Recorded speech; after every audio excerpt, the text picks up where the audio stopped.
Hello friend, welcome to Tripura examination. তো আজকে আমরা চলে আসলাম ত্রিপুরা জব রিলেটেড একটি ভিডিও নিয়ে। তো আজকে আমাদের ডে 40 মানে 40তম দিনে আমরা এসে গেলাম জিকে নিয়ে। তো তোমরা যারা জিআরবিটি এবং টিয়ার 2 এক্সামের প্রিপেয়ার করছো তাদের জন্য খুবই ইম্পর্টেন্ট এগুলি। তো আজকে দেখে নাও আজকের কোশ্চেনে কী দেওয়া হয়েছে। 2014 সালে ভারতের নবীনতম রাজ্য কোনটি? তেলেঙ্গানা। ভারতে কবে শিক্ষার অধিকার আইন পাস হয়? 2009 সালে এটা পাস হয়েছিল, যা 6 থেকে 14 বছরের সবার জন্য শিক্ষা ফ্রি ছিল। এখনও আছে এটা 2009 সালে ভারতবর্ষে। মৌলিক অধিকার বলবৎ করার ক্ষমতা কার আছে? মৌলিক অধিকার বলবৎ করার ক্ষমতা কার আছে? সুপ্রিম কোর্টে। কোন বছরে ভারতের সংবিধান 11টি মৌলিক অধিকারের কর্তব্য যুক্ত করা হয়েছে? এটা 2002 সালে ভারতে 11টি মৌলিক কর্তব্য যুক্ত করা হয়েছে। ভারতের রাষ্ট্রপতি বয়সের ঊর্ধ্বসীমা কত?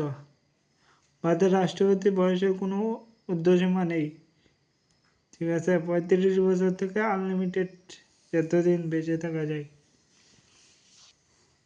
রাষ্ট্রপতি পদত্যাগ করলে কার কাছে পদত্যাগপত্র প্রেরণ করেন বা জমা দেয়?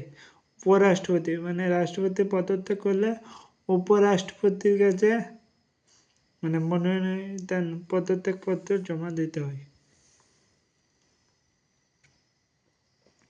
রাজ্যের রাজ্যপালকে ভারতের এক রাজ্য থেকে অন্য রাজ্যে বদলি করতে পারেন, সেটা হবে রাষ্ট্রপতি। রাষ্ট্রপতি কিন্তু পারেন ভারতের রাজ্যপালকে এক রাজ্য থেকে অন্য রাজ্যে ট্রান্সফার করতে। ভারতের সুপ্রিম কোর্টের বিচারপতি ও অন্যান্য বিচারপতিদের কে নিয়োগ করেন?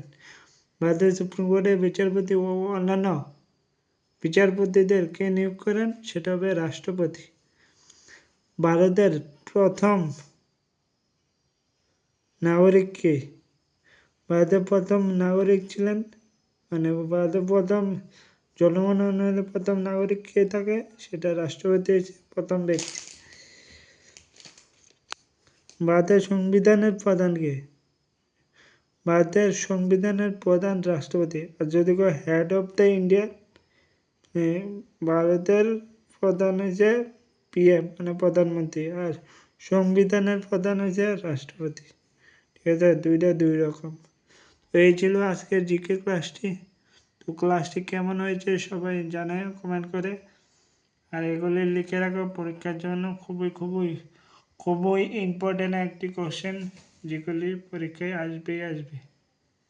তো ভিডিওটি ভালো লাগলে অবশ্যই তোমার বন্ধুদের মাঝে শেয়ার করে দেবে।